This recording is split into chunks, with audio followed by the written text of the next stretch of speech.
Hola Trotamundos, bienvenidos, bienvenidas a Un Gran Viaje. Soy Pablo Strubel, autor de la web y el libro Cómo preparar un gran viaje y organizador de las jornadas de los grandes viajes. Y en este podcast quiero compartir la experiencia y aprendizajes de gente que ha hecho increíbles viajes de varios meses o años.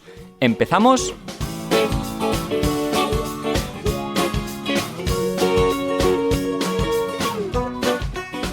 Hola, ¿qué tal? ¿Cómo estás? ¿Qué tal va todo? Bueno, espero que vaya de perlas, que vaya muy bien y que estés disfrutando de una buena semana tras el fin de semana.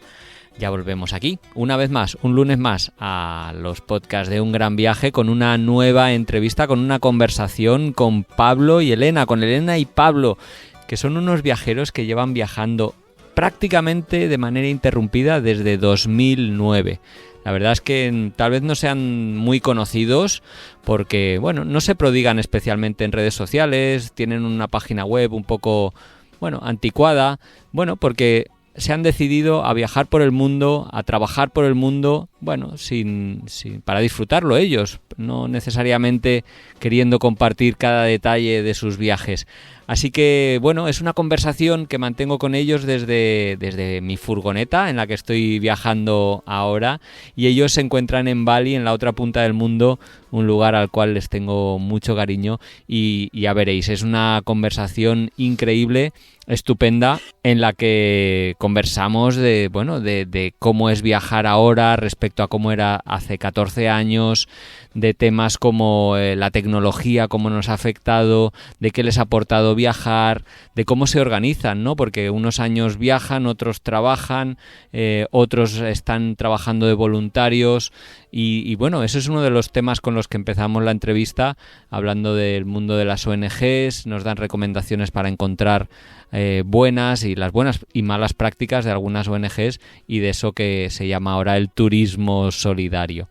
De todo esto, salpicado de un montón de anécdotas, de viajes en China, de viajes por Indonesia, de ocurrencias que van surgiendo a lo largo de la entrevista y que creo que hacen, un podcast especialmente ameno, entretenido y divertido, porque ellos la verdad es que tienen esa dinámica andaluza divertidísima y tan llenos y plenos de energía.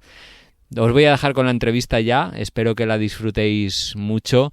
Al final, como siempre, os invito a que me comentéis qué os ha parecido, o si queréis añadir algún comentario lo hagáis en iVoox o en Spotify, en las plataformas donde se puede hacer, y estaré encantado de leerlos y contestarlos. Y también recordad que esta grabación va acompañada de una entrada en el blog de Un Gran Viaje, donde pongo los enlaces a su podcast, del cual también hablamos, a su página web, a sus redes sociales, para que les puedas contactar o conocer más información de ellos si te apetece. Con esto me despido y nada, os dejo con la entrevista. ¡Hasta pronto! Hola Elena, hola Pablo, ¿qué tal? ¿Cómo estáis? Hola, ¿qué tal? ¿Qué tal, Pablo? ¿Cómo estás? Pues muy bien, saludándoos desde Castellón, y esta es una conexión con la otra punta del mundo, ¿no? Porque si no me equivoco estáis por Asia. Sí, en Bali exactamente estamos. Bueno, no os diré que me dais envidia, una poca sí, pero yo también estoy ahora de viaje por España, así que también gozándolo y disfrutando un poquito de esta parte del mundo. Oye, quería empezar preguntándoos vosotros, si no me equivoco, lleváis prácticamente viajando sin parar desde 2008, 2009 en realidad. ¿No os cansáis de viajar? Sí nos cansamos. Honestamente, sí nos cansamos. Y claramente en estos 15 años ha habido tiempos de viajar permanentemente durante años y ha habido también momentos en los que hemos parado. Muchas veces obligados porque hemos tenido que trabajar y ganar dinero para seguir viajando, y otras veces porque nos hemos cansado. Y es verdad que ahora mismo, por ejemplo, estamos más estables en Bali, tenemos Bali como base y desde Bali vamos viajando porque nos cansa cada vez más, sinceramente. Lo de estar todo el día, porque ha habido años en los que hemos estado con la mochila a cuestas y cada día en un sitio, ¿no? Por así decirlo. Y sí, cansa. Ya, es que esto, bueno, me alegra oír esto porque yo también me siento así un poco cuando de repente estás viajando durante muchos meses seguidos, buscando cada día, se podría decir, un lugar donde dormir, cómo llegar a un sitio, los transportes, los alojamientos, lo que ver, lo que comer, el tema del idioma. Al final, el viajar cansa, ¿no? Pero tal vez hay una idea romántica de viajar durante tanto tiempo como que sea una permanente vacación y yo creo que no es así. Y poco lo que tú dices, Elena, confirma esto. Sí, sí, sí, la verdad es que sí. De todas formas, ya te digo, yo tampoco lo cambio, ¿eh? O sea, que es una cosa elegida por nosotros y yo estoy encantado, pero ciertamente nosotros hablamos mucho con gente viajera, así como tú, por ejemplo, con gente que conocemos que lleva también viajando mucho tiempo y es que no deja de ser, o sea, es cansado y además sacrificas muchas cosas, ¿no? Sacrificas la comodidad de tener tu casa, la comodidad del día a día, de lo que tú dices, ¿no? No tener que pensar dónde dormir, ni dónde comer, ni qué tren comprar, ni qué billete de avión. Entonces, bueno, sí, es verdad que tiene sus pros y sus contras. De cualquier forma, nosotros es verdad que los pros nos tiran más que los contras, pero es cierto que, bueno, que poco a poco nos va cumpliendo años y, como tú has dicho, llevamos desde el 2009 viajando, que ya son 15 años y, bueno, vamos a otro ritmo que cuando empezamos. Claro, justo os iba a preguntar, ¿qué diferencias reconocéis ahora de cómo viajáis ahora respecto a cuando empezasteis esa primera vuelta al mundo en 2009? Pues mira, yo por ejemplo reconozco muchas diferencias. La primera es la ilusión con la que uno parte y lo que te sorprenden las cosas, porque la verdad es que cuando llevas tantos años viajando las cosas dejan de sorprenderte, un poco como que lo has visto todo y para que algo te sorprenda pues te tiene que ir a ver a los osos cazando salmón en Kamchatka, ¿sabes? Que lo demás es, si no te pasa algo especial, lo demás casi que lo has vivido. Entonces sí que la ilusión al principio era, estabas todo el día como asombrado viendo cosas. Y bueno, porque también que con 15 años menos tienes más ganas, ¿no? No te importa, puedes dormir en un sitio súper cutre, si no encuentras para comer, pues ya encontraré. Te vuelves como menos permisivo, ¿no? Menos, sí. Yo es una cosa que siempre le digo a Elena ya últimamente y es, ya estoy un poco harto de cochambre. Sí. Y con esto quiero decir que algunas veces nos metemos en algunos sitios para dormir que cuando llegamos digo, madre mía, es que yo ya no tengo edad ni ganas de eso. Sí, que a los 30 nos importaba menos y ahora ya pues miramos un sitio que esté un poquito mejor, por lo menos que esté limpio, ¿sabes? Y vamos más despacito, en fin, sí cambian muchas cosas, la verdad. También igual ahora tenéis más presupuesto que antes, que eso también afecta a cómo viajáis, ¿no? Pues mira, sorprendentemente hemos ido a peor. Anda. Porque cuando nosotros nos fuimos, porque habíamos ahorrado dinero para quitar la hipoteca y decidimos ir, no teníamos mucho dinero. Y como no teníamos ni idea de lo que costaba estar de viaje permanente, nos pusimos un presupuesto diario, una locura. Y entonces, como íbamos viendo que se podía viajar por menos, íbamos, venga, por menos. Llegó un momento que era 20 euros al día y una locura. Así que no, pero últimamente ya sí otra vez, bueno, vamos a subir el nivel, ¿no? No, claro, porque es que nosotros desde hace 3 años ahora ya sí que trabajamos 100% en remoto. Entonces eso sí que nos permite hacerlo diferente, porque ahora, claro, ganamos dinero mientras viajamos, que eso antes no nos pasaba. Antes teníamos que ahorrar, viajar, gastarlo, volver a ahorrar. Entonces ahora es diferente. Ahora lo hacemos así y la verdad es que, hombre, se nota. Sí, te da menos agobio. Sí, oye, ¿y cómo...? Claro, ahora ya, digamos, el viaje se ha convertido en una forma de vida y además por estos ingresos que vais trabajando en ruta y pudiendo vivir generando ingresos, que luego hablaremos un poquito más de eso. Claro, esto se vive de otra manera el viaje, porque de repente antes estabas... O, por ejemplo, en esa primera vuelta al mundo que disteis en 2009, estabais plenamente viajando y disfrutando solo del viaje en sí mismo. Igual sí hacíais el blog o alguna cosita así, pero no os teníais que preocupar de trabajar y vivíais con plena intensidad el viaje. En cambio ahora, ¿cómo compatibilizáis eso de tener que viajar y trabajar? O sea, en realidad ha cambiado un poco el enfoque, ¿no? Sí, porque como tú dices, antes viajábamos siempre, o sea, era permanente viaje y ahora sí que intentamos ajustarlo. Es verdad que como tenemos mucha flexibilidad, pues podemos adaptarnos y un día no trabajar porque tenemos un transporte, otro día trabajar en las horas que queramos porque nos conviene pasar una excursión.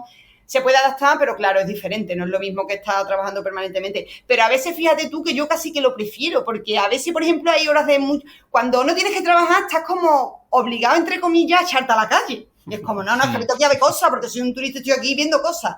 Pero cuando tienes que trabajar, como, bueno, vale, ¿qué horas son las de más calor? Pues ahora nos quedamos en casa trabajando. Y es como, bueno, un respiro, ¿no? No tengo que echarme a la calle. Así que, bueno, la verdad es que lo llevamos muy bien. Nos gusta esta fórmula.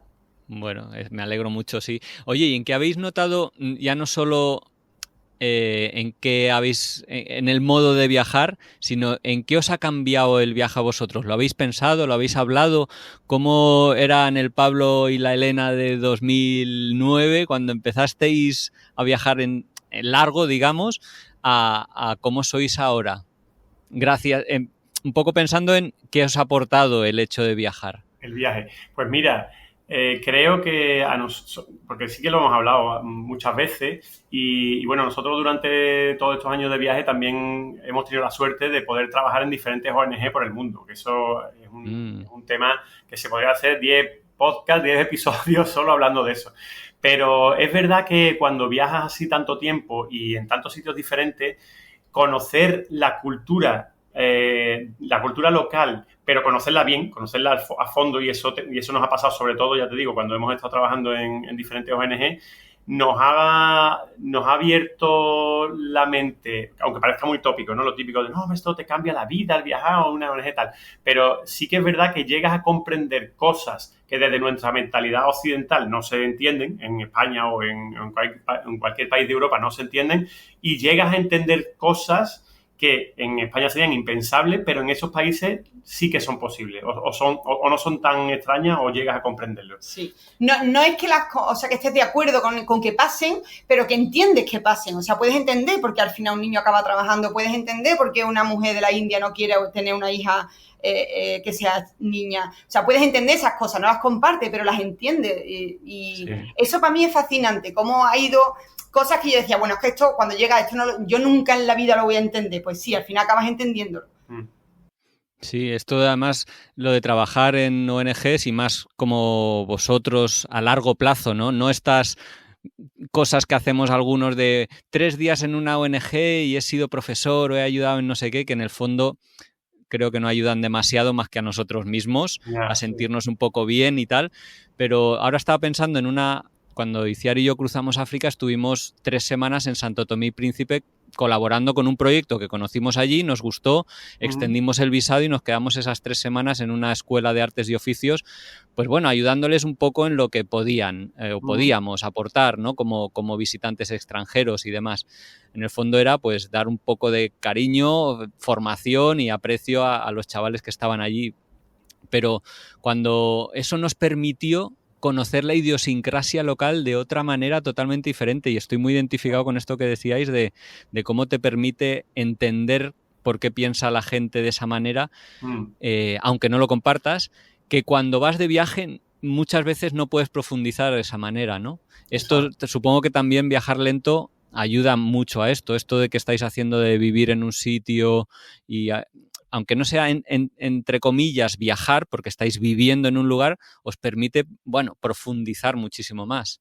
Sí, hombre, claro, no tiene nada que ver pasar por los sitios de visita a estar en ellos. Sí, la verdad es que para mí eso es una parte fascinante, cómo tu mente puede cambiar cosas que antes las negabas rotundamente y cómo cambia.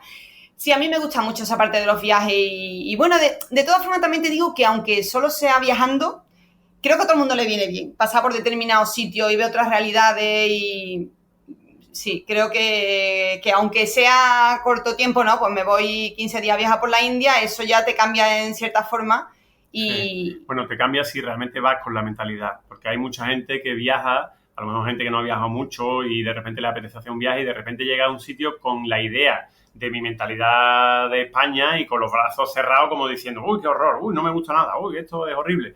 Claro, si uno va con esa mentalidad, poco te va a ayudar el viaje. Pero escúchame, que eso un poco nos pasa a todos. O sea, que eso nos ha pasado, a nosotros mismos nos ha pasado que a veces hemos trabajado en ONG, porque hemos trabajado muchas veces. Y algunas han sido un fracaso. O sea, han sido productos de no haber hecho un buen estudio de campo de qué es lo que realmente necesitan en el sitio. ¿Sabes? Claro, eso también es una cosa que hemos aprendido. Bueno, que al final parece que vamos a hablar solo de ONG, pero es cierto. No, está bien, vamos por ahí. Sí, que me interesa bastante. Digo que es cierto que, bueno, al haber trabajado en varias ONG, pues evidentemente hay algunas veces ves cosas que no te cuadran al 100%, ¿no? O que tú lo harías de otra forma, pero bueno, volvemos a esto, ¿no? De que cuando uno llega, es lo que tú has dicho, ¿no? Llega queriendo cambiarlo todo y queriendo hacer esto y hacer lo otro y tal, y cuando trabajas mucho tiempo en ONG te das cuenta de que no, de que eres tú el que te tiene que adaptar al ritmo, que eres tú el que te tiene que adaptar a lo que te dice la gente de allí, y es verdad que nos ha pasado algunas veces pues que hemos llegado a hacer algún proyecto y no, pues esto así, y esto porque queremos hacerlo así, y la población local diciendo, ¿no creéis que es mejor hacerlo de esta manera? Y nosotros, no, así. Mira, y al final resulta que tenían razón ellos. O sea, te voy a poner un ejemplo muy concreto. Nosotros estuvimos en el año 99, creo que fue, estuvimos en la República Dominicana, que fuimos a montar unos invernaderos. Nos fuimos allí el verano, 3 meses de verano, a montar unos invernaderos, teóricamente porque todo el mundo en la isla, en República Dominicana, producía lo mismo y entonces cuando iban al mercado todo el mundo llevaba lo mismo y eso tiraba los precios, en fin. Que la idea fue, pues montamos un invernadero y que cultiven otra cosa diferente y cuando lleguen al mercado con un cultivo diferente lo van a petar. Y entonces se recaudó dinero y se hizo un proyecto para montar los invernaderos. Claro, en el proyecto había dinero para comprar un mulo mecánico, se llama mulo mecánico, ¿no? Bueno, el típico arado. Un arado mecánico que va con gasolina. Y entonces cuando llegamos allí con el dinero, no, es que vamos a comprar un mulo mecánico. Y la gente del pueblo, no, es que nosotros lo que queremos es un buey, porque claro, y nosotros, hombre, por Dios, el mundo ha cambiado, las tecnologías, un mulo mecánico no tiene que hacer esfuerzo. Sí, pero es que nosotros no vamos a tener dinero para echarle gasolina. Y se compró el mulo mecánico, ¿sabes? Y luego pasó que cuando volvimos a hacer seguimiento de ese proyecto, porque no lo habían usado nunca. Claro. ¿Por qué? Porque ellos querían un buey, claro. ¿Sabes? Entonces ahí estamos nosotros con nuestra mentalidad de que las cosas hay que hacerlas como a nosotros nos parece, Pero eso es verdad que fue la segunda vez que nos íbamos a trabajar de voluntario en una ONG y desde entonces hasta ahora hemos aprendido muchísimo y ahora ya tenemos otra visión que es lo que te contábamos antes, ¿no? O sea, nosotros ahora ya sabemos que hay que llegar, preguntar muchísimo, quedarte como en segunda fila al principio, porque cuando la gente que... lo que tú has dicho, ¿no? Que al final uno intenta hacer lo que puede y te vas 2 o 3 semanas e intentas hacer algo, pero nosotros sabemos que mínimo o sea, como... a los 3 meses cuando empiezas a enterarte de cómo va la cosa. Sí. O sea, que es que un voluntariado de menos de ese tiempo realmente hace poca cosa, más molesta que ayuda. Mira, si es que me acuerdo, bueno, es que yo me pongo a contar batallita, Pablo, tú cuando quieras cambiar de tema me cambia porque yo me lío aquí. Me acuerdo que cuando estábamos trabajando en Guinea Ecuatorial, en África, hubo un día, tuvimos una reunión con un poblado que tenía un problema con las basuras, ¿no? Es que la basura hay que reciclarla porque había muchas enfermedades y cada uno tiraba las basuras en su propio patio. Y yo, claro, la europea que va allí de sabia, ¿no? Porque aquí lo que hay que hacer, lo que tenéis que hacer es montarle un techo a la basura para que no les llueva encima y podáis quemarla, construís un techo. Y me decían, claro, si el techo de mi casa tiene goteras, si yo me estoy mojando voy a construir un techo a la basura. Yo, vale, pues entonces lo que hay que hacer es que entre toda la comunidad construimos... Bueno, yo fui dando ahí ideas 200 y ninguna cuadraba con la realidad de allí. Todas se la echaron para atrás, claro. Y realmente al final entendimos que no se podía hacer de ninguna de esas maneras. Claro, ya lo habían pensado yo. Claro, yo digo, yo puedo venir aquí con la idea, hay que hacer un cambio con la basura, pero al final la solución está en ello y tienes que dar un paso atrás y escuchar y ver qué sale de ahí. Claro. Oye, mucha gente nos escribe a Un Gran Viaje para pedirnos consejos o páginas web donde buscar ONGs para colaborar. ¿Qué consejos daríais vosotros, en base a vuestra experiencia, de cómo buscar una ONG buena para empezar a colaborar, para que la ayuda sea efectiva?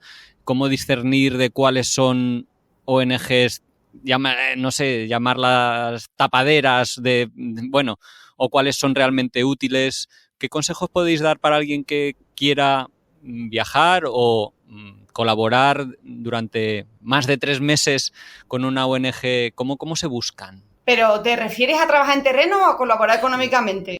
En terreno. Vale, en terreno. Bueno, a nosotros también nos llegan muchas preguntas de ese tipo, pero la mayoría de la gente lo que nos dice, tengo 3 semanas de vacaciones y me quiero ir a hacer voluntariado, ¿dónde me voy? Yo ahí no entro porque a mí eso no me parece bien, entonces no le aconsejo a nadie, no quiero dar consejo porque no soy quién y además yo creo que a no ser que sea un proyecto muy puntual de, bueno, pues vamos a un sitio porque hace falta mano de obra para construir no sé qué y vamos a echar un cable, salvo eso, todo lo demás creo que desayuda más que ayuda. Entonces no te puedo, claro. no tengo una receta para eso. Hay proyectos cortos de profesiones muy específicas. Bueno, nosotros conocemos a gente que hace a lo mejor campamentos de cirugía, yo qué sé, cirugía traumatológica o de dentista o tal, que sí que en 3 o 4 semanas pueden hacer un montón de cosas. Pero eso son cosas muy concretas. La gente que nos escribe a nosotros nos pregunta, que son gente más un poco, a ver, ¿qué podría yo hacer? Yo estoy terminando la carrera, ¿qué puedo hacer? Pues, claro, ahí es donde está el problema. Sí, y muchas veces acabamos, pues, ¿qué te digo? Nosotros mismamente, muchas veces acabas en orfanato porque es como lo más goloso, ¿no? No es que me voy a un orfanato y acabas allí dándole clases de lo que sea o haciendo lo que sea durante 3 semanas y al final son niños porque te cogen cariño y que tú al final no dejas de ser otro abandono para ellos, ¿sabes? Entonces, no sé, Pablo, no soy capaz de dar un... O sea, yo ahora, después de haber trabajado mucho, tengo mis favoritas, tengo con las que sé que sí colaboraría sí o sí. Pero es muy difícil hacer un juicio así. Bueno, de todas formas, lo que nosotros sí siempre le aconsejamos a todo el mundo es que no paguen por hacer un voluntariado. Porque hay muchas ONG que te dicen, vale, pues te viene, pero tú te pagas esto, pagas el alojamiento, pagas la comida, pagas esto, das un donativo. Normalmente ese tipo de ONG a nosotros nos provocó un poco de rechazo porque no entendemos si uno va a dar su tiempo, no entendemos por qué tienes que dar además dinero. Que luego puede salir de ti, darlo o no darlo, pero normalmente nos da desconfianza. Nosotros nunca hemos pagado por hacer un voluntariado, nunca. Siempre hemos ido a sitios donde normalmente a cambio de tu trabajo voluntario te ofrecen el alojamiento y la comida y comes con los trabajadores de allí, duermes en el mismo sitio que los trabajadores de allí. Entonces, ese sí que sería un consejo, por lo menos que yo daría. Y luego es cierto que si alguien se lo plantea y alguien nos escribe realmente, porque es como tú has dicho, ¿no? Nosotros también nos escribe un montón de gente para preguntarnos, pero hay muy poca gente realmente que llega hasta el final en el sentido de querer dar varios meses o incluso un año de su tiempo a irse a trabajar de voluntario a una ONG, porque al fin y al cabo no deja de ser duro. Y cuesta trabajo, a nosotros muchas veces... Y a la Fundación Vicente Ferrer nos costó años de insistencia. O sea que a veces tienes que tener muy claro que es que tú quieres eso. Y buscar, insistir hasta que encuentras tu hueco, un sitio que te guste, donde tú creas que puedes aportar algo. O sea que no es así tan fácil, ¿sabes? Como, ok, me quiero ir a un mes, ¿a dónde me voy? Claro, sobre todo donde puedes aportar, ¿no? Que hay veces que dices, es que un trabajo en el que yo soy un experto, que yo soy, yo qué sé, economista o administrativo o tal, no lo necesitan. Bueno. Necesitan un arquitecto o un médico. Entonces, de repente, en muchas no puedes aportar por mucho que tú quieras y al final eres, no sé si decir un estorbo. Oye, ya para cerrar este tema, Elena, has dicho, sí que tengo claras cuáles son en las que trabajan bien. ¿Cuáles serían? Bueno, las que trabajan bien, según las que yo conozco, obviamente que no las conozco todas. Sí. Para mí, la número uno es la Fundación Vicente Ferrer. O sea, porque, verás, yo estando allí lo he visto de primera mano y sé que todo el dinero llega. Sé que cuando tú apadrinas a un niño, a ese niño y a su familia le cambia la vida. O sea, lo sé de primera mano, lo he visto con mis ojos. Entonces, de eso puedo hablar. La Fundación Vicente Ferrer le cambia la vida a la gente. Y entonces yo, sin duda, con la que colaboro es con esa. Luego tengo alguna otra más. Pero para mí la número uno, number one máximo, la Fundación Vicente Ferrer. Sí. Lo hace muy bien, muy bien. O sea, realmente está cambiando vida. Qué guay. Oye, damos un salto atrás, ¿os parece? En el tiempo y nos vamos a 2008, ese momento antes de que traméis la primera vuelta al mundo. Me gustaría preguntaros, en 2008 todavía tampoco era tan habitual hacer viajes largos, todavía te miraban como un loco cuando lo decías que lo querías hacer. ¿Cómo surge la idea y por qué? O sea, ¿ya teníais un bagaje viajero previo? ¿De dónde? Bueno, ¿cómo se cuece esa idea de dar una vuelta al mundo? Esto te lo va a contar Elena porque para nosotros fue magia. Sí, para nosotros fue magia. La verdad es que sí que nosotros habíamos viajado mucho porque nosotros nos fuimos de vuelta al mundo con 30, pero llevábamos desde los 18 y cada año habíamos hecho un gran viaje, todos los años anteriores. Pero mira, ciertamente es verdad que entonces la gente no viajaba tanto. Y fuimos a India en el 2005 y de pronto nos encontramos allí un chico que estuvimos hablando con él en el Fuerte Rojo. Hola, ¿qué pasa? No, yo es que estoy viajando 3 meses. Y yo, ¿qué? ¿3 meses? O sea, te lo juro, o sea, yo flipé en aquel momento. 3 meses, ¿pero qué has hecho con tu trabajo? No me pedí una excedencia de 3 meses. Yo, es que con lo que nosotros habíamos viajado, incluso nos habíamos ido los 3 meses de verano, eso para mí fue súper revelador. O sea, fue como de repente un... Claro, bueno, nosotros nos habíamos ido... bueno, 3 meses no, nos habíamos ido 2 normalmente a trabajar con ONG, pero claro, a un proyecto concreto, a hacer una cosa concreta. Lo de viajar 3 meses por el mundo porque este tipo tampoco tenía rumbo fijo, eso nos cautivó. Bueno, o sea, y también porque nosotros hacíamos eso cuando éramos estudiantes, pero ya a esas alturas estábamos trabajando y entonces como, bueno, ya ahora estoy trabajando, pues claro, me puedo ir un mes de vacaciones. ¿Cómo se hace esto? Claro, claro, eso fue fascinante. Y entonces desde ahí nos quedamos los dos con el run de cómo podíamos irnos. Y bueno, en el año 2008 nos encontramos a un amigo de repente que hacía un montón que no veíamos y nos lo encontramos por la calle y nos dice, te lo juro, nos dice, oye, que me he enterado que os vais de vuelta al mundo, pero te juro por Dios, Pablo, que eso no lo habíamos hablado. Ahí va. Sí, nosotros, ¿cómo? Nosotros que nos vamos de vuelta al mundo, pero ¿quién te ha dicho eso? Sí, no sé, no me acuerdo quién me lo dijo el otro día que me lo encontré y me dijo, pues Pablo y Elena se van de vuelta al mundo. Y yo, pues mira, no, es que ni siquiera se ha hablado de ese tema, pero es como un sueño que tenemos ahí. Y entonces, eso como que avivó la chispa, ¿sabes? De repente fue, ostras, ¿y si nos vamos de vuelta al mundo? Era como, perdona, estoy en el show de Truman y este tío me está contando algo que se le ha escapado del guión. Claro. Sí, totalmente. Y entonces empezamos a planteárnoslo en verano porque yo tenía una empresa entonces, Pablo trabajaba en un centro de salud, teníamos así como trabajo estable y bueno, vámonos de vuelta al mundo, pero esto ¿cómo se hace? ¿Cómo empezamos? Y entonces empezamos a ver qué hacíamos con los trabajos, claro. Y cuando ya teníamos ubicado qué hacer con los trabajos, de repente pensamos, vale, pero es que teníamos comprado un billete a China, porque nos íbamos de vacaciones, esto era agosto, y en octubre siempre nos íbamos todo el mes a China, entonces teníamos comprado los billetes de ida y vuelta, un pastón que costaba el viaje, y era como, ostras, pero claro, teniendo el viaje de China, y entonces como que nos quedamos ahí dudosos, y de verdad te lo digo, que a los 2 días nos sonó el teléfono, y dígame, le llamamos de Air France, yo no me acuerdo con qué compañía volamos, que su vuelo ha cambiado de día o de fecha o de hora, o yo no me acuerdo qué, y si quieren, pues le descambiamos el billete y le devolvemos el dinero. Y entonces fue, te lo juro, como si todos los astros se habían alineado. Sí. Y entonces Pablo le dijo, espérese un momento que lo voy a hablar con mi mujer y llámame dentro de 5 minutos. Y entonces nos quedamos los dos mirando y le digo, Pablo, ya está. O sea, si esta mujer llama y le decimos que sí, la vuelta al mundo es un hecho. Claro. Y entonces la mujer volvió a llamar 5 minutos después y Pablo le dijo, sí, devuélvenos el dinero. Y entonces a partir de aquel momento nos vamos sí o sí. Eso era finales de agosto, principios de septiembre y nos fuimos a principios de enero. O sea, lo organizamos todo como en 4 meses. Sí, fue, wow. Ya te digo, para mí sigue siendo hoy en día la señal más gorda del destino de ir a dar la vuelta al mundo. Sí. La preocupación así máxima que teníais eran los trabajos, porque además, ostras, Elena, tú decías que tenías una empresa, de repente, ¿qué haces? ¿La vendes? ¿La cierras? Para mí era una de las mayores inquietudes cuando me fui de viaje, ¿no? Lo del trabajo. Pues mira, yo tenía una empresa de venta online, entonces yo lo que tenía era un local comercial en el que tenía todo el material que vendía online de verdad, o sea, es que internet casi ni, yo abrí mi empresa y era en el 2002, o sea, es que ni había internet prácticamente, yo no sabía ni cómo funcionaba. Y vendía cosas online. Entonces, cuando decidí irme, pues simplemente tenía que seguir gestionándolo yo, la parte online, y metía a una persona allí que era la que preparaba los paquetes y los mandaba por transportista, por compañía de transporte. Uh-huh. Entonces, fue fácil la logística realmente. Y seguí con la empresa. Durante varios años estábamos viajando y yo seguía con mi empresa abierta, yo la gestionaba y una persona estaba allí. Pero ciertamente no me gustaba. O sea, la verdad es que a mí ese trabajo no me gustaba nada y años después de salir la cerré. Porque pensé también, muchas veces te aferras a las cosas porque es como, sí, porque me va bien o porque, por lo que sea, ¿no? Te mantienes y no dejas que el universo te traiga cosas nuevas. Y fue como, no, ya la cierro y a otra cosa. Así que al final la cerré, pero varios años estuve viajando con la empresa abierta. Sí. Y yo, bueno, en mi caso yo estaba con un contrato trabajando en un centro de salud, me costó la propia vida decirle a mi jefe que me iba. Me costó varios días, porque yo volví a casa y me decía, Elena, ¿se lo has dicho? Y yo, no me he atrevido. Fíjate, tú la tontería, no me he atrevido. Claro, ahora viéndolo desde lejos digo, qué tontería más grande, Dios mío. Y cuando se lo dije, lo que me dijo mi jefe, ostras, qué guay, ojalá yo hubiera podido hacer lo mismo con tu edad, porque lo disfrutes. Y ya está. O sea, fue así de sencillo y me di cuenta de lo absurdo de la situación, del mío que yo tenía. Y bueno, fue la mejor decisión que tomamos, pero sin duda, ¿no?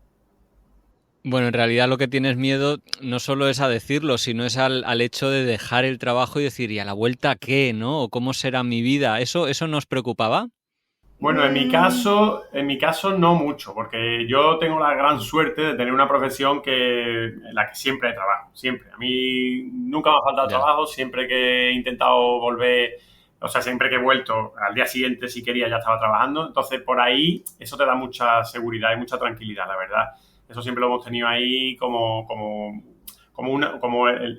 se dice, una red de circo. O sea, como que aunque te caigas, siempre te va a soportar, ¿no? Sí, porque a veces, verá que la gente nos dice, qué valiente, pero bueno, sí, valientes, pero también se han dado las circunstancias en nuestras vidas en las que podíamos hacer eso. Porque yo tengo amigas que me dicen, ay, lo tengo muy complicado, y ciertamente lo tienen complicado, ¿sabes? Claro. Entonces fuimos valientes, pero también es verdad que teníamos una circunstancia que favorecía que hiciéramos eso.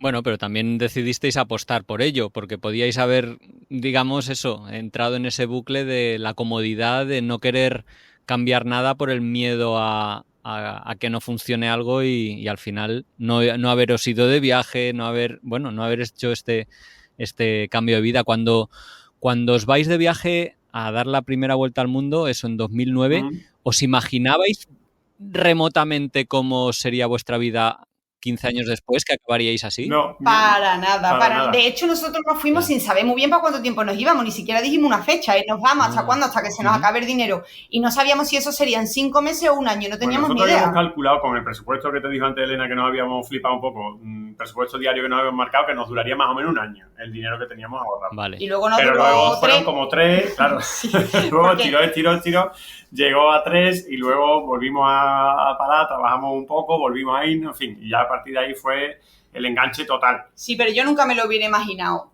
Nunca me hubiera imaginado que de pronto nuestra vida se iba a convertir en esto. La verdad es que ha sido una sorpresa muy bonita, sobre todo para mí porque yo soy una persona muy complicada internamente. Quiero decir que tenía y tengo, pero bueno, ahora estoy mejor. Y tenía muchos miedos, ¿sabes? Y mucha dependencia también de mi familia y supuso un reto muy grande también porque yo creo que necesitaba eso, que necesitaba despegarme, necesitaba vencer muchos miedos y no me podía ni imaginar en aquel momento que me fui llorando, que llegué a Madrid en el AVE llorando y me monté llorando en el de esto porque estaba cagada de miedo. No me podía ni imaginar que nunca más iba a... Si llego a pensar que nunca más iba a volver para quedarme, hubiera llorado triple. Claro. Ya. Oye, Elena, ¿y tu familia qué es lo que dijo? ¿También eran muy apegados a ti? Su familia hizo apuestas para ver cuándo volvíamos. Sí. Yeah. No, creo que más es cosa mía que de mi familia, de mi forma de ser, ¿sabes? Que bueno, pues mi familia, sí, se lo tomaron bien. Mis padres también han sido viajeros y no se lo tomaron mal, pero imagino que también porque no se imaginaban que esto iba a ser un para siempre, claro, ¿sabes? Claro. Entonces, si hubiera sido... Le hubiéramos dicho que era para siempre, les hubiera dado un telele, pero... Bueno, hoy en día ya están acostumbrados, pero es verdad que les ha costado, ¿eh? Les ha costado a su familia y a la mía. O sea, era como, otra vez os vais, pero no os vais a quedar aquí nunca, pero esto... Claro, nosotros... Sí, pero no ha sido suficiente, claro. No ha sido suficiente con la que ya habéis hecho. Mi madre me lo sigue preguntando todavía 15 años después de haberme ido por primera vez, y es... Pero otra vez te vas, pero ¿cuándo te vas a quedar aquí? ¿No estás harto ya? Siempre me dice lo mismo. Porque nosotros todos los años vamos un mes, por lo menos, sí, un mes a visitar a la familia. Entonces, en ese mes siempre cabe la esperanza de que nos quedemos, pero eso no pasa nunca. Ya. Oye, ¿y la familia ha venido de viaje con vosotros? Y en ese caso, ¿cómo ha sido el hecho de viajar con ellos? Pues mira, mi madre y mis tíos vienen mucho a vernos. Han venido a Filipinas, Australia, India, México. Los hemos paseado por todos lados. Ahora han venido a Corea, que cada vez están mayores, ya tienen ya 70. Y los pobres los llevamos arrastrados, pero vienen encantados. A mí me encanta que vengan, la verdad, y sí quiero que sigan viniendo, así que yo feliz. Pero sí, bueno, la familia de Pablo no ha venido. No, mi familia no, porque mis padres son bastante más mayores que los de Elena, como 10 años, ¿no? Así. Sí. Y bueno, tampoco han sido muy viajeros nunca. Mi madre, la pobre, está, como ella dice, comita de dolores. Y coge un avión. Mis padres lo más lejos que han ido fue a ver a mi hermano, a uno de mis hermanos que vivió en Japón durante 6 años y sí que fueron a Japón 2 veces, con lo cual sí que se movieron. Pero a mí es que no me cogen en el mismo sitio. Claro, mi hermano estaba quieto en el mismo sitio, pero a mí me es difícil. Y ya ahora con la edad que tienen, ya no vienen. Sí, yo para mí... En mis 2 viajes así largos que he hecho, siempre me ha gustado que mi madre viniera a visitarme, también para, bueno, tranquilizar o demostrar que eso que estaba haciendo no era una locura, vale, que era muy feliz haciéndolo, ¿no? Porque también hay muchas veces que hay que pensar en los que se quedan, ¿no? Que nosotros nos largamos y ale que felicidad y tal, pero nuestras familias muchas veces se quedan apenados o preocupados. Suerte que ahora con las telecomunicaciones es todo muchísimo más fácil, pero en 2009 encontrar un ciber a veces era complicado. No te digo ya un teléfono móvil, que es que no existían prácticamente. No. Entonces... El primer teléfono móvil que nosotros tuvimos de esto inteligente fue en el 2012, así que y ya te digo, cuando la primera vez que nos fuimos los 2 meses en el 99, que teníamos 20 años, estábamos en la universidad, yo le escribía un email a mi madre cada semana porque era cuando podía acceder a un cibercafé que bajaba al pueblo. Sí, entonces mi madre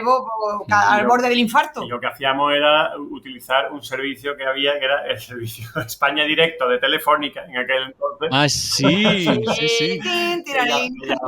Explicad qué era para los jóvenes que no nos escuchen, para que vean las penurias viajeras. ¿Qué era el España Directo? El servicio España Directo era un número en el que tú llamabas a contrarreembolso, pagaba el que recibía la llamada. Y entonces tú llamabas y decías, diga su nombre, después de la señal diga su nombre, Pablo. Y entonces llamaban a mi madre y, ¿acepta usted la llamada de Pablo? Sí, la acepto. Y a partir de ahí ya podías hablar con tu familia a cobro revertido. Bueno, no has especificado que eso se daba en un teléfono fijo, eso no existían los móviles. Claro, eso entonces, era de fijo a fijo. Claro, tú llamabas desde una cabina telefónica de la calle, llamabas al fijo de tu madre y entonces, claro, tú no tenías dinero para pagar esa llamada, entonces era que la pague mi madre. Llamaba por el teléfono por la cabina y pagaba a tu madre. Sí, pero lo pagaban encantado porque era la única forma que teníamos de comunicarnos y siempre aceptaban la conferencia. Ya, oye, ¿no echáis de menos esos tiempos tan alejados de la tecnología en la que era, yo creo, viajar mucho más aventurero? Porque realmente muchas veces no sabías si ibas a encontrar hoteles donde ibas, no sabías el mapa porque no tenías el mapa descargado en el teléfono. Yo, sinceramente, muchas veces pienso que viajar se ha vuelto demasiado fácil, que nos lo hemos... Y mira que podíamos dejar el teléfono en casa, pero no lo hacemos, pero ¿no echáis de menos esos momentos a veces? Yo personalmente sí, soy una especial odiadora del móvil, de hecho mi móvil no sale nunca del hotel, yo cuando me voy a la calle no lo llevo, también a lo mejor porque lo lleva Pablo, pero a mí es que me da mucho coraje, te lo juro, a lo mejor nosotros decimos... Estamos en un sitio, oye, ¿cómo se llegará a no sé qué? Y ya sacar el móvil. Yo no saqué el móvil tan rápido, se puede preguntar, se puede... Sí. ¿Sabes? No, a mí me molesta mucho. Lo de estar todo el día mirando el móvil me molesta muchísimo. Y es verdad que eso ha empeorado, a mi opinión, ha facilitado, pero ha empeorado la calidad de los viajes. Sí, bueno, y nosotros siempre lo decimos, ¿no? Que la gente valiente realmente era la que se iba mucho antes que nosotros. O sea, que sí que no había nada de nada. Nosotros al principio pues viajábamos con los Liplanes debajo del brazo, como todo el mundo, y ahí los pequeños mapitas que te encontrabas y los 4 hoteles que estaban marcados, pues ibas a esa zona, preguntabas, entrabas en todos los hoteles a ver cómo estaban de bien o de mal. Pero es que hoy en día... Tú, si quieres, te puedes acostar en la cama de la habitación mirándolo por el móvil antes de reservar, ¿sabes? Sí. O sea, realmente es verdad que ha perdido un poquito esa magia de la aventura, de descubrir las cosas, porque yo siempre se lo digo a la gente, digo, si vais a viajar a algún sitio, intentad no mirar muchas cosas por internet, porque es que cuando lleguéis ya vais a conocer todo. Si vas a Tailandia ya vas a haber visto el Buda tumbado desde todos los ángulos posibles, incluso de dentro para afuera. Te puedes convertir en el Buda tumbado si quieres. O sea, hoy en día es verdad que eso es verdad que facilita mucho, pero es verdad que pierde un poco la esencia. A mí, yo sí que lo echo de menos también. También, por otro lado, sí, yo no puedo estar más de acuerdo con todo lo que habéis dicho, pero luego a veces también piensas, gracias al móvil a veces me puedo comunicar con gente, sí, porque antes no podía porque no podía traducirlo. Claro. O gracias al móvil, con los mapas descargados, a veces yo me he aventurado a cosas que yo, como soy muy cagao, no sé si subiría por un valle a ver si hay un camino que baja después del puerto, porque ya en el móvil veo que sí hay un camino. Entonces, también me ha facilitado... o sea, no puedo estar más de acuerdo, pero también a la vez el teléfono, en particular el teléfono, ¿no? A mí me ha abierto puertas a la aventura. Pero es cierto que, por ejemplo, nosotros cuando estuvimos en China por primera vez, que allí nadie habla inglés, por lo menos en aquel entonces, nadie hablaba inglés, evidentemente nosotros de chino hablábamos cero y no teníamos tampoco ni teléfono ni nada. Las anécdotas que tenemos nosotros de China son muy graciosas por las cosas que nos pasaban por precisamente no tener esa opción, ¿no? De no saber para dónde voy. Es que yo creo que tenemos más anécdotas de antes que de ahora, claro, precisamente por eso. Precisamente por eso, claro, porque nosotros, por ejemplo, llegábamos a un restaurante, te daban la carta en perfecto chino y entonces no nos quedaba otra que señalar con el dedo Y recuerdo que alguna vez nos vinieron postres. O sea, nosotros íbamos a comer y alguna vez apareció un postre. Digo, coño, claro, bueno, pues déjalo ahí apartado para luego y vamos a pedir otra cosa. Claro. Pero, claro, esas cosas ya hoy en día no te pasan, porque hoy con el móvil lo apuntas a la de esto y te lo pone en español y, coño, y pierde la gracia, la verdad. Oye, contadme alguna más de China. Yo es un país al que le tengo un sabor agridulce. Estuve viajando 2 meses cuando hice la ruta de la seda por ahí y fue muy duro, precisamente por todo esto que decís, ¿no? Por los problemas de comunicación, por la desorientación, porque fue un país en el que no me sentí muy bien recibido, al contrario que Asia Central o el sudeste asiático donde fui luego. ¿Cómo es vuestra experiencia con China? ¿Habéis ido más veces? Nosotros hemos tenido 2 experiencias totalmente contrarias en China. La primera vez que fuimos a la zona más turística, ¿no? Fuimos a Pekín, a Xi'an, a ver los guerreros. Fue un horror, pero de verdad, o sea, un horror la experiencia, no las cosas, porque yo digo, Pekín es la leche, o sea, es súper bonito, tiene cosas maravillosas para ver, pero la experiencia fue terrible, de verdad, o sea, los taxis no te querían parar por la calle, o sea, nos podíamos pasar 1 hora esperando y nadie nos quería parar. Llegábamos a una estación de trenes para comprar un tren y nadie nos quería vender tren a nosotros, aunque lleváramos el de chino. Que sí. Total. Era como, aunque lo llevaras escrito en chino, o sea, nosotros le pedíamos al del hotel que nos lo escribiera, por favor, se lo enseñábamos al de la mantenida y ni siquiera quería hacer el intento de mirar el papel para ver dónde yo quería. Fuera, y ya se te había colado el chino de atrás. Cuando te estaba diciendo fuera, de atrás ya se te había colado. Mira, una mala leche. Es que, de hecho, estábamos por China y de pronto escuchaba, yo me voy a cagar, y decíamos un español timado, ya está. O sea, es que era uno detrás de otro. Y eran muy rudos, no sé, nosotros... Sí, esa primera experiencia fue muy dura y de hecho nos fuimos antes de tiempo de lo que teníamos previsto. Nosotros teníamos el visado para 3 meses y creo que a las 3 semanas nos piramos. O sea, no aguantamos. Y nos ganó China en esa ocasión. Que yo nunca he visto en mi vida a Pablo pelearse con nadie y de verdad que estuvo a punto de matarse con un chino. Estuvo a punto de matarme con un chino, ya te lo digo, porque es que ya no podíamos. No, al 15º que me engañó en un día ya lo quería matar. Sí, y al final, pues bueno, viajar, tú estás empleando recursos, energía y era como, bueno, ¿qué hacemos aquí? ¿Sabes? Vámonos. Y entonces luego nos pasó que en el 2015, que estábamos también no vuelta al mundo, porque fue un año entero en Asia, y estábamos íbamos a donde fuera más barato el billete de avión. Y estábamos en Singapur, en Kuala Lumpur, no me acuerdo, y dijimos, bueno, ¿a dónde nos vamos ahora? Pues a donde salga más barato, venga, sorpresa. Y le dimos, ¿a dónde es el billete más barato desde aquí? Y nos salió Kunming. Y yo, ¿dónde está Kunming? No sabía ni dónde estaba. Y lo buscamos en el mapa y nos apareció que estaba en una parte tibetana de China. Y dijimos, ostras, pues qué guay, vámonos. Y Pablo no quería, Pablo no había ni muerto. A mí me costó mucho, ¿eh? Yo le decía a Elena que no, que yo no me voy a poner. Pablo, nos va a ganar China nosotros, a China le tenemos que ganar, o sea, China hay que volver y tenemos que demostrar que nosotros podíamos. Porque además nosotros nos habían dicho, cuando estábamos la primera vuelta al mundo, nos dijo Ari, ¿y qué tal? Nosotros, muy bien, ahí como expertos viajeros, y nos dijeron, bueno, hasta que no sobreviváis en China, hasta que no estoy en China más de un mes, no soy experto viajero. Yo, hombre, por Dios, o sea, no, pues me ganó, entonces era como, tengo que volver, la revancha. Tenemos que volver, claro. Y entonces me convenció, porque al final me convenció, y esa experiencia es verdad que fue completamente diferente. También es verdad que está como España ¿qué te digo yo? De Polonia. O sea, es como comparar un español con un polaco, ¿sabes?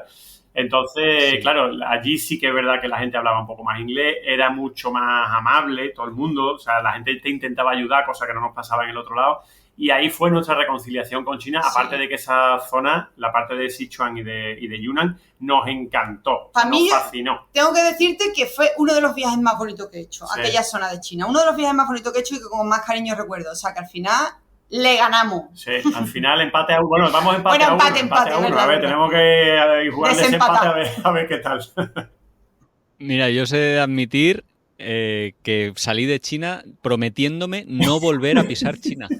Luego, es que todo lo que habéis contado me he sentido súper identificado con la primera experiencia. Sí que he tenido que volver por trabajo, porque yo trabajo de guía los veranos y entraba en Kashgar y la zona del Xinjiang. Y al final, pues bueno, pues como que también eso, te vas reconciliando un poco, ¿no? Pero salí bastante horrorizado. Mira, pero algo sí que me gustaría que me contarais en concreto, que es algo que me apetece, bueno, conocer un poco más, es la cultura tibetana, que estuvisteis, si no me equivoco, en Tíbet también, y viendo alguno de esos enterramientos tan peculiares que hacen los budistas. que me contéis un poco cómo son. Pues mira, los budistas tienen 3 tipos de entierro: en el suelo, en el agua y en el cielo. Entonces, en el suelo, pues los meten directamente, meten el cuerpo en la tierra. En el agua lanzan el cuerpo al río y el agua se lo lleva.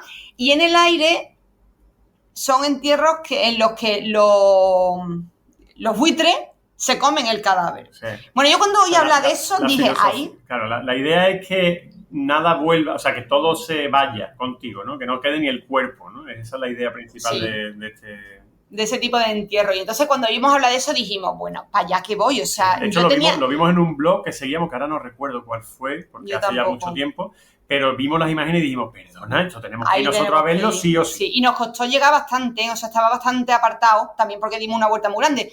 Pero bueno, sí llegamos y lo vimos en varias ocasiones. Y bueno, es que la familia se desplaza hasta un monte, que normalmente es un monte sagrado que hay a las afueras del pueblo, con un sacerdote, y ponen el cuerpo del muerto, así en pelota, y lo echan al suelo. Y entonces el sacerdote, los hombres están allí, pero las mujeres se mantienen apartadas y van preparando la comida para el almuerzo que hay después. Y entonces el sacerdote con un cuchillo raja el cuerpo entero para que las vísceras vayan saliendo y entonces a los animales les apetezca comérselo. Todo muy agradable. Yo estuve a punto de potar. Y entonces, de verdad, cuando el sacerdote empieza a rajar el cuerpo, los buitres empiezan a acercarse, pero miles de buitres, o sea, no te exagero, no es que haya allí 2 buitres, es que la ladera no se ve de la manta de buitres que están esperando. A mí lo que más me sorprendía era que esperaban, ¿sabes? Pues esos 20.000 buitres se lanzan encima del sacerdote y se lo comen a él. Pero no, el sacerdote allí religiosamente rajó todo el cuerpo del muerto. Y cuando dio la señal, se acercaron los buitres y eso fue una batalla campal. O sea, acabaron, no te voy a decir en segundos, pero... Sí, en poco tiempo. Sí, en muy poco tiempo todo. Ya no había cuerpo, había huesos. Quedaron los huesos limpios. Y entonces se volvieron a retirar los buitres, el sacerdote volvió, cogió los huesos, los machacó, los mezcló con una harina, o sea, los convirtió como en harina, los mezcló con una harina que sacó de una bolsa, yo no sé... Y volvió a echarlo al suelo y entonces volvió a dar la señal y los buitres vinieron a comerse esa parte. O sea, la parte que era más dura y que ellos no se podían comer, como que se lo facilitan, porque la idea es que todo se lo coman los buitres y todo vuelva a la naturaleza, en este caso al cielo. Claro. Es muy bonita la idea, la verdad es que la idea es fantástica. Como idea bien, pero como para verlo es... Luego te digo que lo vimos en otro sitio, porque aquí fue como en un pueblo muy pequeño, que habíamos ido y... Pero luego la familia no quería venir a comer, nos invitaron a comer, venir, pero nosotros teníamos el estómago revuelto. Yo iba a vomitar, vamos, claramente. Pero luego nos fuimos a verlo a otro sitio que estaba... era como más famoso, un sitio más famoso, sí. Que iba a verlo mucha gente, acudía. Y allí hicieron ese mismo ritual, pero como con 6 o 7 cuerpos. Había 6 o 7 cuerpos. Y en ese caso, cuando los buitres dejaron limpios los huesos, el sacerdote recogió con un cubito todos los huesos tranquilamente, los metió en una trituradora, que por un lado él metía los huesos y por otro lado salían triturados los huesos disparados, ya convertidos en pasta. Bueno, fue una cosa repulsiva, pero fue increíble, la verdad. Poder ver eso de primera mano, muy fuerte. Oye, ¿habéis estado en todos los continentes? ¿Habéis visto otros rituales relacionados, por ejemplo, con la muerte que os hayan llamado la atención? Porque al final todos morimos, pero a todos nos entierran de maneras muy diferentes. Sí. Es verdad. Sí, bueno, sí, claro, hemos visto, en Varanasi, evidentemente, que yo creo que eso lo conocerá prácticamente todo el mundo, pero es verdad que también, por ejemplo, aquí en Indonesia, en la isla de Sulawesi, hacen unos rituales funerarios también muy flipantes, que también fuimos a verlo hace unos años, y que consiste, en la isla de Sulawesi, en un sitio que se llama Tanah Toraja. Allí el entierro de la persona es como la fiesta más grande. Es como la familia guarda el cadáver envuelto en telas y con tratamiento para que no se descomponga durante el tiempo que tardan en recaudar el dinero que les cuesta hacer el funeral, porque luego en el funeral es la fiesta mayor donde invitan a todo el pueblo, hacen unos ritos brutales. Pero el funeral dura una semana y vienen cientos de personas. Sí. Entonces, a veces tardan 10 años en ahorrar. O sea, que no estamos hablando de, se ha muerto, pues vamos a esperar 10 días. No, claro, que a veces tardan 10 años. De hecho, en esos 10 años se le mueren más familiares y los van acumulando. Claro. Nosotros fuimos a uno... Hicieron un 2 por 1 el que fuimos nosotros. Sí, nosotros fuimos a uno que estaba enterrando 2 miembros de la misma familia. El primero había muerto 10 años atrás y el otro pues como 2.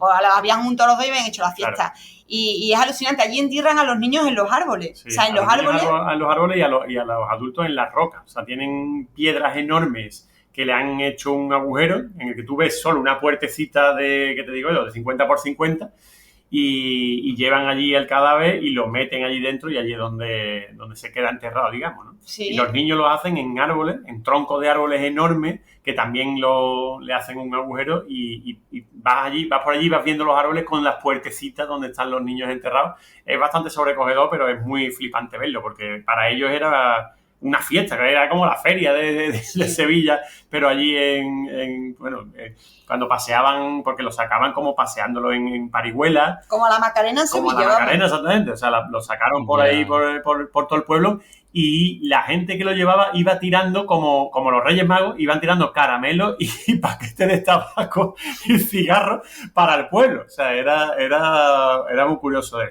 La verdad es que es bastante desconocido, incluso la gente que está aquí en Bali, gente que vive en Bali desde hace muchos años, no lo conoce, no han ido a verlo. Y es muy interesante, la verdad es que merece la pena. Porque además de cada persona, que eso nos hemos contado, que también es muy chulo, de cada persona hacen una figura de madera. No, de cera, o de cera, bueno, depende. Las hay de madera y las hay de cera, con la cara del fallecido que se queda en la ladera, pero a tamaño natural. Allí, a tamaño natural. Entonces tú vas a la ladera y ves toda la ladera llena de muñecos mirándote y es bastante sobrecogedor. La verdad que ese ritual también nos pareció flipante cuando lo vimos.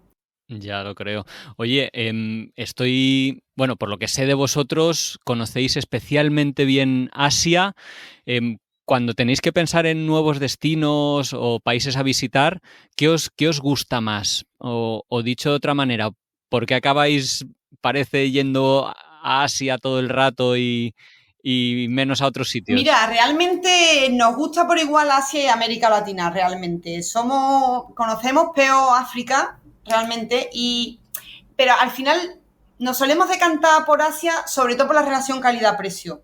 Asia ofrece muy buena calidad a muy buenos precios. Y eso la verdad es que es imbatible. Es difícil de renunciar a eso, ¿no? A tu masajito por 5 euros, a tu coquito por 50 céntimos en la playa. Al final acaba tirando. Pero intentamos compaginarlo, ¿eh? Está un año aquí, otro año allí. Somos nuestro país favorito en México, siempre lo decimos. Y bueno, ya estamos pensando que ya llevamos un año aquí y que nos tenemos que ir para Latinoamérica. Lo bueno que tenemos es que tenemos la sensación de que nuestra vida es como un libro en blanco que cada año empieza de cero. Entonces, cada año podemos decidir, bueno, ¿qué queremos que sea de nuestra vida el año que viene? ¿No? Y vivir una experiencia nueva. Y el otro día lo hablaba con Pablo porque digo, bueno, si solo te quedara una cosa por hacer, ¿cuál querrías hacer? Porque deberíamos ir así, ¿no? Haciendo las cosas que no se te queden pendientes. Yo, por ejemplo...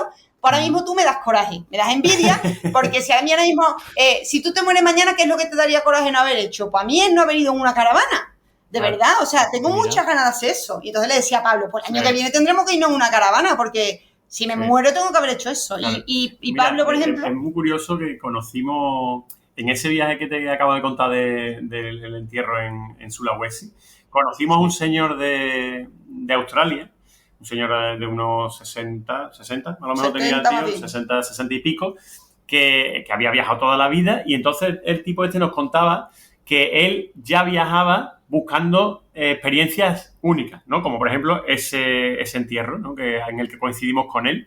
Y un poco nosotros últimamente estamos también dándole vueltas a hacer este tipo de cosas porque, como te ha contado Elena ya, que después de 15 años las cosas más normales como que dejan de sorprenderte tanto como al principio. O sea, porque llegas a una playa paradisíaca, pero tú dices, vale, pero es que yo ya tengo en la espalda muchas playas paradisíacas para comparar. No me sorprende muchísimo esto, ¿sabes? O llegas a un templo maravilloso, pero tú has visto muchos templos. O llegas a una ciudad y tú has visto muchas ciudades. Entonces, es verdad que nos llama últimamente mucho la atención buscar ese tipo de cosas diferentes. Realmente, mira, el hecho de que ahora nos estemos empezando a organizar viajes, para guiar nosotros viajes, ha sido fruto sobre todo de viajar ya no me supone un reto, porque la verdad es que viajar ya no nos supone un reto, o sea, no hay ningún reto para mí en viajar. 2 másteres. ¿Cómo puedo hacer para que viajar sea un reto? Pues de repente ha sido, y si guiamos un grupo, ¿no? Pues sí que es un reto para nosotros, porque bueno, hemos guiado a mi familia, pero no es lo mismo. Entonces, un poco eso ha surgido por esa necesidad, ¿no? De hacer cosas diferentes que sí que te supongan un reto. Y, por ejemplo, pues yo nunca he ido en una caravana, Pablo, entonces ahora mismo mi reto es que hemos ido, pero lo queremos repetir. Bueno, por Nueva Zelanda un mes, pero eso no es suficiente, no he tenido bastante. Sin embargo, por ejemplo, ahora mismo Pablo, lo que él no querría morirse sin haber hecho está en un huerto. Pues dime tú a mí cómo juntas tú una caravana con un huerto. Es que es complicado. Os he de decir que Itziar y yo estamos en el mismo momento, un poquito con esa... Sí, con esa... Igual porque tenemos la misma edad, más o menos, 40 y muchos, y andamos un poco como con un pie queriendo estabilizarnos en algún sitio que nos guste, es decir, tener un huerto, pero por otro lado seguir experimentando cosas nuevas como estas que mencionáis de viajar ahora durante un mes, como estamos haciendo nosotros, por la costa levantina en una autocaravana, pues para probar experiencias nuevas, porque efectivamente cuanto más viajas, no es que te aburras, pero sí que todo, bueno, te dejas de sorprender, que lo comentabais antes, ¿no? Y hace muy poquito hicimos un trayecto también en barco, una travesía en barco de 15 días, con lo mismo, con la misma idea. Pero hablabais de retos y demás, y África es un reto mayúsculo, ¿eh? Viajar por África te da mucho, pero también te exige mucho. Y en este sentido quería preguntaros por un país que sé que habéis estado, que muy poca gente va, como Guinea Ecuatorial.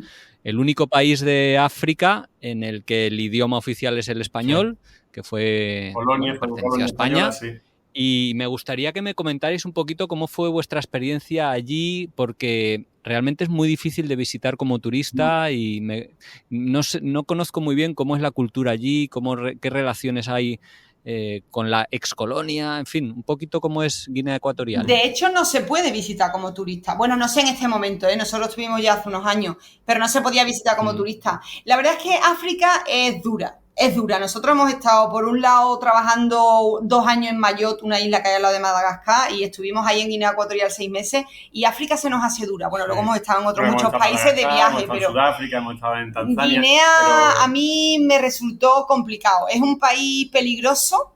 Bueno, hay que decir, nosotros fuimos también como cooperantes trabajando con una ONG, por eso pudimos ir, porque es verdad que si no es complicado. No sé si ahora se puede ir de turismo, pero en aquel entonces no se podía.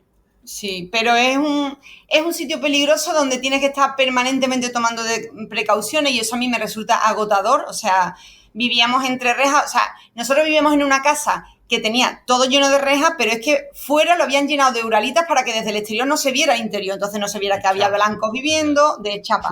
Y teníamos un guarda de seguridad 24 horas con un machete en la puerta porque entraban en las casas. O sea, a mucha gente que nosotros conocíamos le entraban a golpe de machete.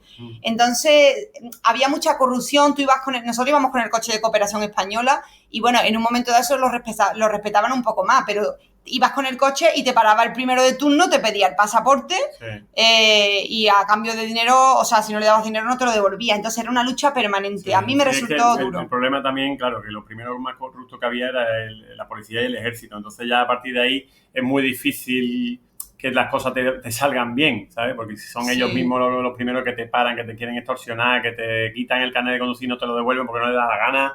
En fin, bueno, fue duro. Pero es verdad que también, bueno, el proyecto que fuimos a hacer fue muy bonito también. Pero bueno, es verdad que es duro. Al final trabajar en Guinea Ecuatorial nos resultó bastante duro. Es verdad que hicimos buenos amigos y que los conservamos todavía hoy en día, porque claro, la dificultad te une mucho. Sí, pero bueno, por allí pasaban políticos españoles, ¿eh? Ahí tenía todo el mundo su chanchullo. Ahí pasaban de todos los colores y de todos los tipos, ¿eh? Exministros, ministros. Y yo creo que allí iba todo el mundo a hacer su tejemaneje con el Obiang de turno, que era el jefe del Estado. Y bueno. Luego la población está muy harta allí de los blancos, porque normalmente los blancos van a forrarse, la verdad, a montar empresas con las que sacan pasta. Entonces el local de allí pues está como un poco harto. Y vivimos un poco eso desde el otro, o sea, ellos, tú ibas por la calle, a lo mejor te gritaban, iros de aquí, blancos de mierda, que no queremos blancos aquí, que venís a robarnos, ¿sabes? Era un poco como sentir racismo hacia ti, que es raro que un blanco sienta ese tipo de racismo. O, mira, una cosa muy curiosa que a mí me pasó, por ejemplo, un día nosotros hacíamos formaciones, ¿no?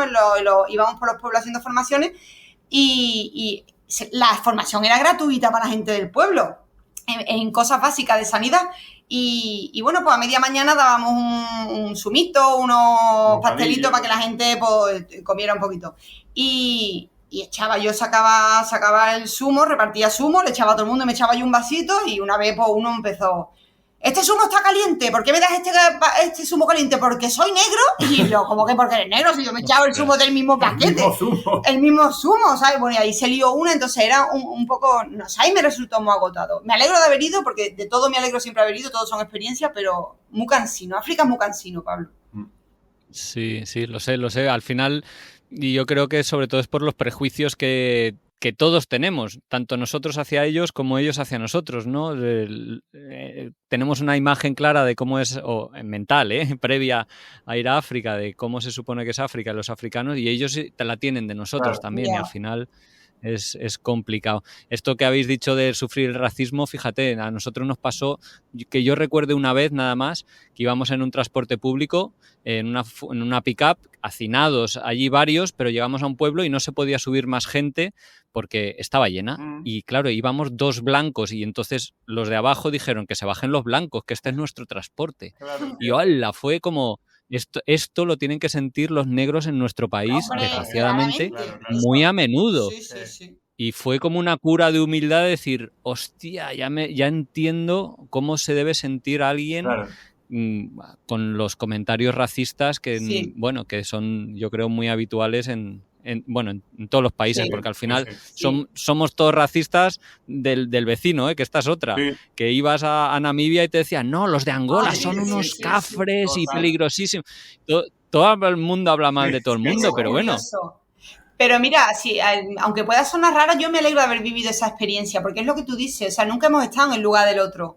Y de repente tú estás ahí, es como, guau, qué shock, ¿no? O sea, esto lo vive la gente, qué duro. Claro. Qué duro. A mí me gustó, entre comillas, ¿no? Vivir esa experiencia y sentirme al otro lado. Sí, porque Elena siempre dice, y con razón, que nosotros tenemos la suerte de que siempre estamos en el lado fácil del mundo, ¿no? En el lado sencillo, en el lado...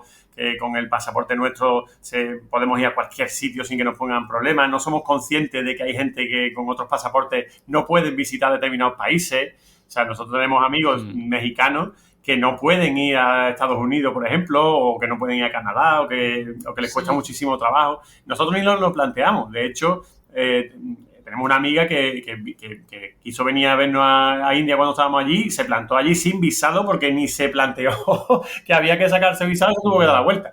O sea, que es verdad que nosotros siempre estamos en el lado fácil. Sí, pero en todos los aspectos de la vida. O sea, ya no te hablo ahí de cosas grandes, ¿sabes? También en las cosas pequeñas. Yo siempre me siento afortunada. O sea, desde el momento que estoy en un restaurante y una persona me sirve la comida, siempre digo, es que siempre estoy en este lado, ¿sabes? Siempre estoy en el lado del afortunado. O sea, yo me considero que tengo muchísima suerte. Sí, nosotros intentamos siempre... todos los días recordarnos lo afortunados que somos e intentar ser lo más agradecido posible con todo lo que nos rodean. Oye, Elena, Pablo, el tiempo, como no sé si habéis mirado el reloj, pero ya casi llevamos 1 hora hablando, que suele ser más o menos el tiempo que converso con mis invitados, así que es una gozada estar hablando con vosotros. Yo, para los oyentes de Un Gran Viaje, tengo una muy buena noticia. Y es que tenéis un podcast, o sea, todo lo que no hemos hablado aquí lo estáis contando poco a poco en vuestro podcast. Me gustaría preguntaros ¿por qué surge esa idea de hacer un podcast y dónde os puede escuchar la gente que esté interesados en conocer más de vuestras historias? Porque estáis contando año tras año todas vuestras peripecias desde el principio, que es una idea excelente. Pues mira, la idea surge porque mucha gente que nos ha empezado a seguir hace poco, a lo mejor hace 2 años, me escribía privado y me decía, oye, que yo os he cogido hace 2 años, pero ahí hacéis referencia muchas veces a cosas del pasado, no sé muy bien, ¿cuándo empezaste a viajar? Me lo preguntaban muchas veces, era como, yo no te voy a contar aquí ahora, imposible contarlo.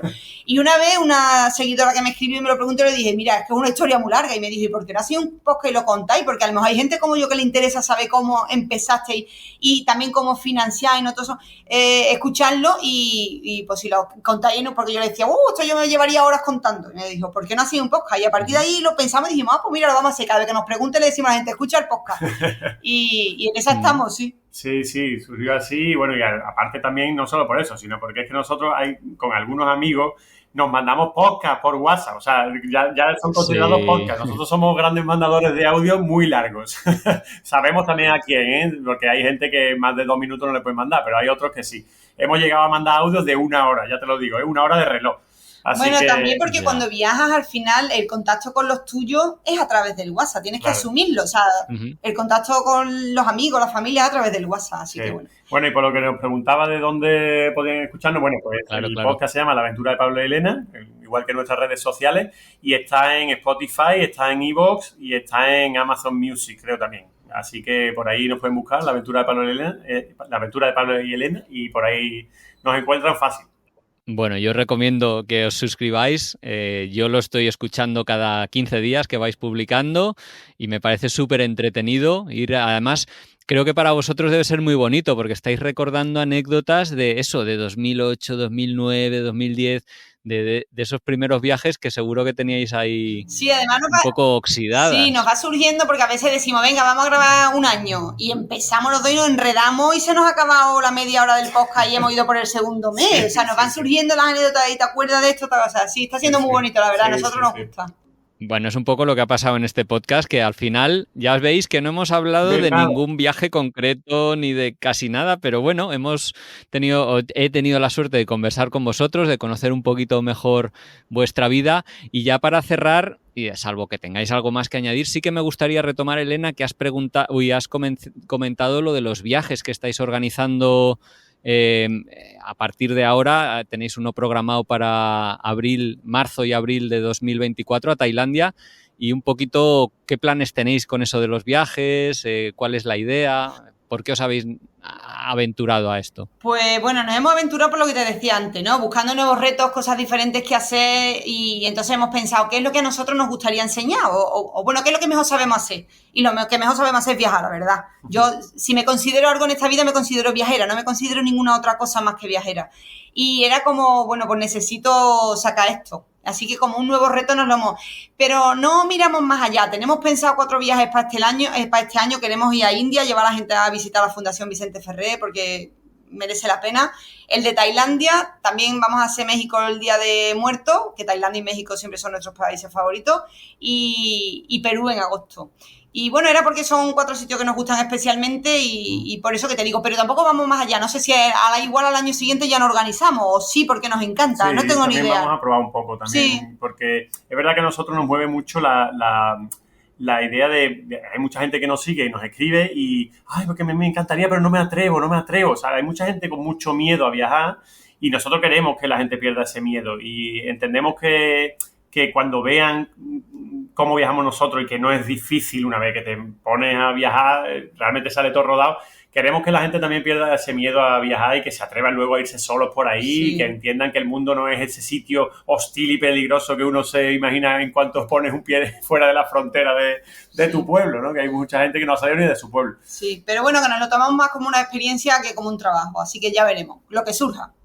Bueno, pues queridos Elena y Pablo, de verdad ha sido un placer. Se quedan 1001 preguntas en el tintero, pero mira, invito a los oyentes que estén disfrutando con esto, que vayan a vuestra página web, a laventuradepabloyelena.com, a vuestro podcast, que ya pueden encontrar eso en Spotify, iVoox, otras plataformas, y que os contacten directamente si tienen dudas, preguntas, consejos.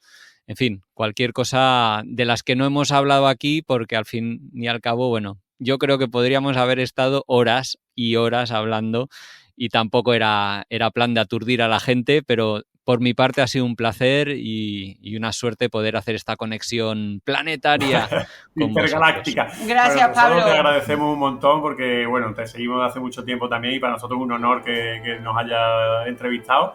Y nada, pues lo dicho, nosotros encantados. Si quieres hacer la parte 2, aquí estamos.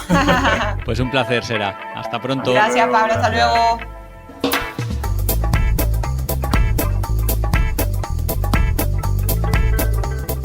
Y esto ha sido todo por hoy. Os quiero dar las gracias por haber escuchado hasta aquí. Si os ha gustado mucho, compartidlo, dadle al like o... bueno, poner cualquier comentario que os parezca relevante porque eso nos da mucha energía y ganas de seguir adelante con este proyecto. Un saludo a todos los oyentes de Radio Viajera, iVoox, iTunes, Spotify o allí donde nos estéis escuchando y hasta la semana que viene.